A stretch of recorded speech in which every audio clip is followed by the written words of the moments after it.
పాట రాసిండు, సూడు సూడు నల్లగొండ గుండె నిండా ఫ్లోరైడ్ బండ అంటూ ఇక్కడ కాళ్ళు చేతులు నడుమంకర పోయిన లక్షలాది మంది గురించి కూడా కేసీఆర్ గారే రాసిండ్రు కదా అని చెప్పి నిరంజన్ రెడ్డి గారు వెంటనే అందుకున్నారు. ఇవాళ కొంతమంది తెలిసి తెలియని మూర్ఖులు, తెలిసి కూడా తెలియకుండా అజ్ఞానంతో మాట్లాడుతున్న వాళ్ళకు ఒక మాట చెప్పాల్సిన అవసరం ఉంది. మొన్న అసెంబ్లీలో ఒక మంత్రి గారు అడుగుతాడు, ఏం చేసిండు కేసీఆర్ నల్లగొండకని అడిగిండు.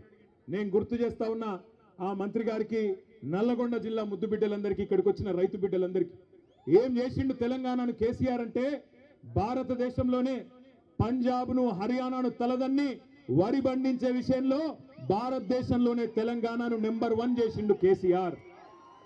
తెలంగాణ భారతదేశానికి నెంబర్ 1 అయితే మొత్తం తెలంగాణలో నల్లగొండ జిల్లా వరి ధాన్యం ఉత్పత్తిలో నెంబర్ 1 చేసిండు కేసీఆర్ అనే మాట గుర్తు చేస్తా ఉన్నా. ఎట్లా చేసిండు మరి? ఎట్లా చేసిండు అంటే, ఎన్నడూ కూడా మీ టైలెండ్ గ్రామాలకు ఆ ఎస్ఆర్ఎస్పి స్టేజ్ 2 కింద ఉన్న తుంగతుర్తి కావచ్చు, కోదాడ కావచ్చు, సూర్యాపేట కావచ్చు, ఎన్నడూ నీళ్లు వచ్చేది కాదు. అదేవిధంగా ఎన్ఎస్పి కింద కూడా ఎన్నడూ టైలెండ్ గ్రామాలకు నీళ్ళు ఇచ్చే పరిస్థితి లేదు. కానీ కృష్ణలో, గోదావరిలో ప్రతి ఒక్క నీటి బొట్టును ఒడిసిపట్టి అటు పాలమూరు రంగారెడ్డి ఎత్తిపోతల పథకం కట్టినా, ఇటు ప్రపంచమే ఆశ్చర్యపడే స్థాయిలో కాళేశ్వరం ప్రాజెక్టు కట్టినా, చివరి మడి వరకు, చివరి తడి వరకు నీళ్ళిచ్చిన రైతు బిడ్డ, రైతు నాయకుడు కేసీఆర్ గారు అనే మాట నేను మీకు గుర్తు చేస్తా ఉన్నా. ఇవాళ ఎవరెవరో రావచ్చు, ఏదేదో మాట్లాడచ్చు. వస్తుంటే మా చిరుమర్తి లింగయ్య గారు పెద్ద కాపర్తి ఆపిండు.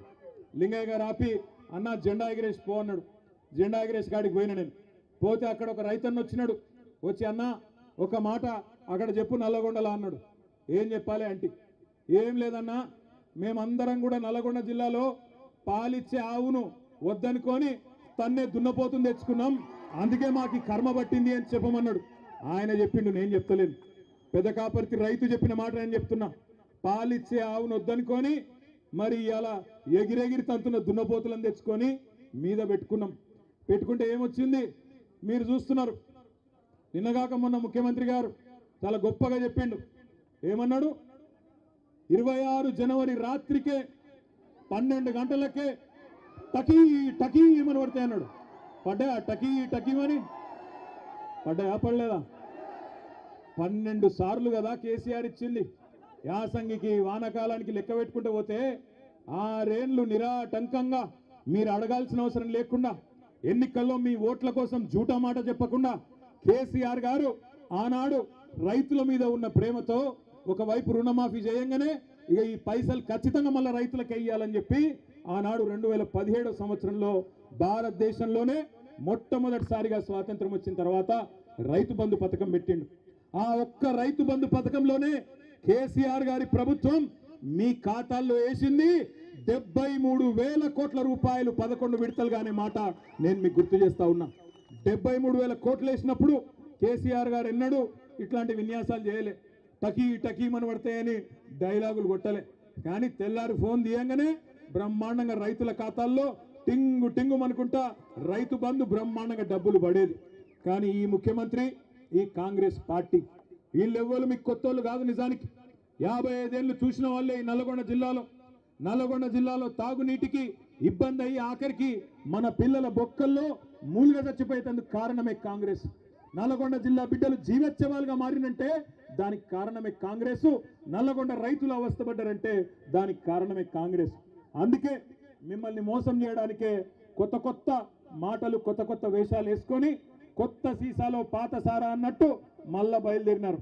ఎన్నికలకు ముందు చెప్పినాం మేము వచ్చి మీకు అన్నాడు, అన్న కాంగ్రెస్ వాళ్ళు గెలిస్తే రైతు బంధుకు రామ్ రామ్ అంటారు, యాది పెట్టుకోండి అని నేను చెప్పిన. అదేవిధంగా పెద్దలు కేసీఆర్ గారు ప్రతి నియోజకవర్గంలో చెప్పిండ్రా లేదా? ఇవాళ రైతు బంధు సంవత్సరం దాటిపోయింది, 14 నెలలైంది, రూపాయి ఇయ్యలేదు రైతు బంధు. మొట్టమొదటిసారి ఆనాడు కేసీఆర్ ప్రభుత్వమే ఎలక్షన్ల ముందు ఇద్దామని పెడితే ఆ రోజు రేవంత్ రెడ్డి ఉత్తరం రాసి ఆపిండు. ఉత్తరం రాసి ఎలక్షన్ కమిషన్కు ఆపిండు. ఇప్పుడు రైతు బంధు పైసలు వేస్తే మళ్ళా రైతులు కేసీఆర్కే ఓట్లేస్తారు, ఆపాలని చెప్పి ఆపితే అప్పుడు మనం పైసా జమ చేసి పెట్టిన 7,600 కోట్లు అట్లే ఆగిపోయినాయి. ఎలక్షన్ అయిన తర్వాత పార్లమెంట్ ఎలక్షన్ ముందు సహజంగా కేసీఆర్ గారు ఉన్నప్పుడేమో నాట్లేసేటప్పుడు రైతు బంధు పడుతుండే. కానీ రేవంత్ రెడ్డి వచ్చిన తర్వాత ఒకసారి మాత్రమే రైతు బంధు పడుతుంది. ఎప్పుడు అది? నాట్లప్పుడు కాదు, ఓట్లప్పుడు పడుతుంది. పార్లమెంట్ ఎలక్షన్ ముందు ఒక్కసారి వేసినట్టు చేసిండు, అది కూడా మనం దాచిపెట్టిన పైసలే. ఆ రోజు 7,600 కోట్లు అది వేసిండు. ఇప్పుడు మళ్ళీ ఎలక్షన్లు వస్తున్నాయి, జెడ్పీటీసీ ఎలక్షన్లు, ఎంపీటీసీ ఎలక్షన్లు, సర్పంచ్ ఎలక్షన్లు వస్తున్నాయి. మళ్ళా ఓట్లు దొబ్బుకోవాలి కదా.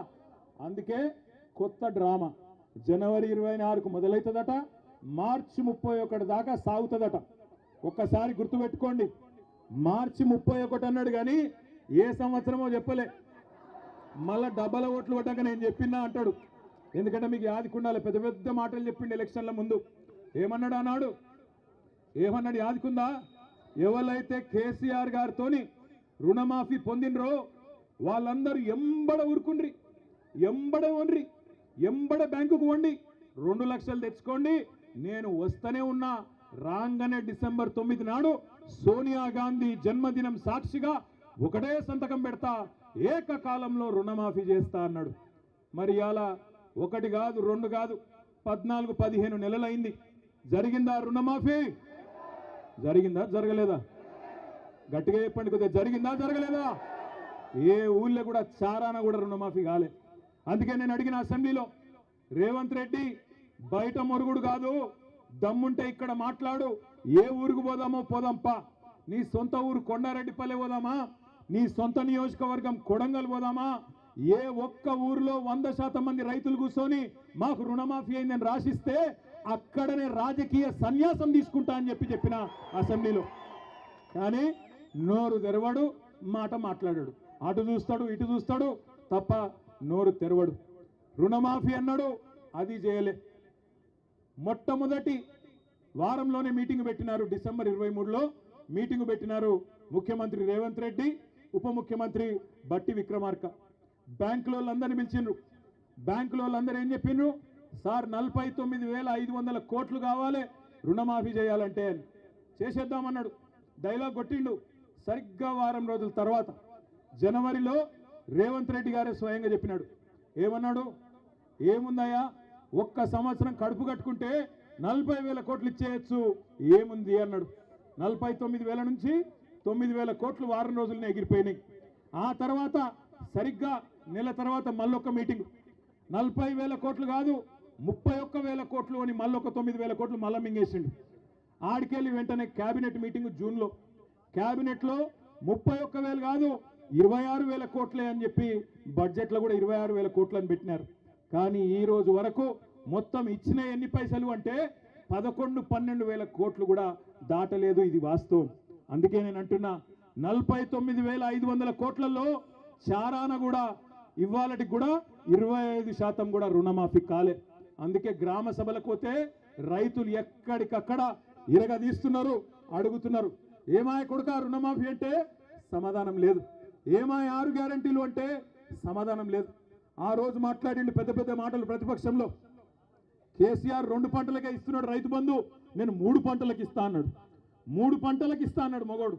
మరి ఇవాళ ఏమైంది? 3 కాదు 1 పంటకి ఇచ్చనికే కింద మీద అవుతా ఉన్నాడు. కేసీఆర్ బిచ్చమేసినట్టు 10,000 ఇస్తున్నాడు, నేను 15,000 ఇస్తా అన్నాడు. పడ్డాయా 15,000 ఎవరికన్నా? ఇవాళ మాట మార్చి సిగ్గు లేకుండా 15,000 కాదు, చారిత్రాత్మక నిర్ణయం తీసుకున్నాం 12,000 ఇస్తున్నా అని సిగ్గు లేకుండా చెప్తా ఉన్నాడు.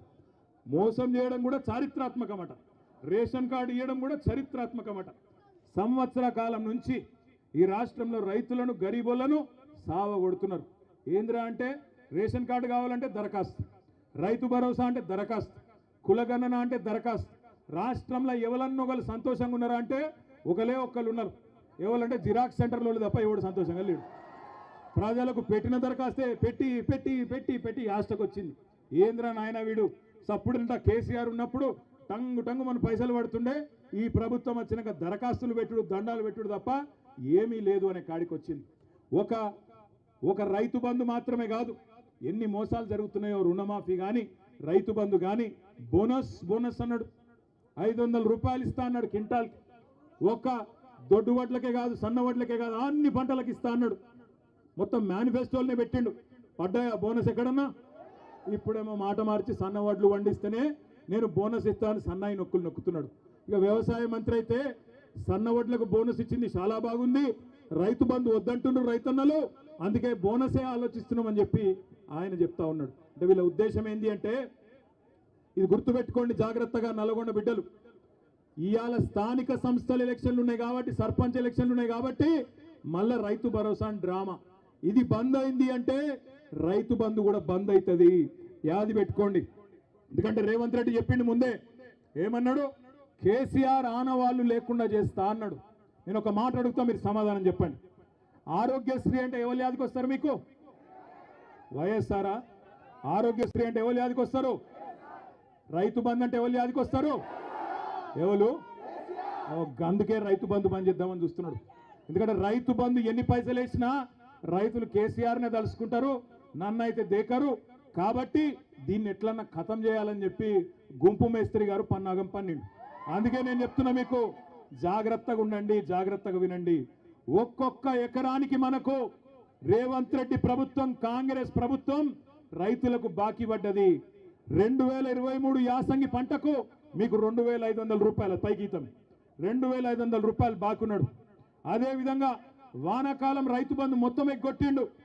ఇది కాదురా అయ్యా, ఇంకోటి ఇదే, ఇగో ఇది ఏం చెప్తున్నా అంటే, ఇది యాసంగి 2023 యాసంగి పంటకు 5000 ఇచ్చిండు, చేతులు దులుపుకున్నాడు. అప్పుడు ఎకరాకు 2500 బాకీ ఉన్నాడు. తర్వాత వానకాలం ఒక్కొక్క ఎకరానికి 7500 రూపాయలు బాకీ పడ్డాడు. మళ్ళా ఇప్పుడు యాసంగి వచ్చింది, మళ్ళా ఇప్పుడు తప్పించుకునే ప్రయత్నంలో ఉన్నాడు. తప్పించుకోనియద్దు, 15000 కాదు 12000 ఇస్తా అని తప్పించుకునే చక్కర్లో ఉన్నాడు. అందుకే మీ అందరికి నేను చెప్తున్నా, ఒక్కొక్క ఎకరానికి ఎంత బాకీ ఉన్నాడు రేవంత్ రెడ్డి? కనబడుతుందా లేదా ఇది? ఒక్కొక్క ఎకరానికి ఎంత బాకీ ఉన్నాడు? 17500 రూపాయలు బాకీ ఉన్నాడు. కాంగ్రెస్ వాళ్ళు ఓట్లు అడిగేందుకు వస్తారు, మళ్ళా అమ్మ అయ్య అక్క అల్లుడు తమ్ముడు అనుకుంటూ వస్తారు. అడుగుండ్రి, ఏమరా కొడక బాగా చెప్తివి, అసెంబ్లీ ఎలక్షన్ల ముంగట ఎక్కడున్నారు కాంగ్రెస్ వాళ్ళు? మళ్ళా కొట్లాడేది గదే కేసీఆర్ దళం కదా, గదే కేసీఆర్ బిడ్డలు కొట్లాడుతున్నారు, గదే గులాబీ జెండా కొట్లాడుతున్నది రైతుల గురించి. మీరెక్కడ పోయినరు అని కాంగ్రెస్ వాళ్ళని అడగండి. ఎక్కడ పోయినాయి మా వానాకాలం రైతు బంధు? ఎక్కడ పోయింది 15000 రూపాయలు? నిలదీయండి. ఏమైంది రుణమాఫీ అని అడగండి.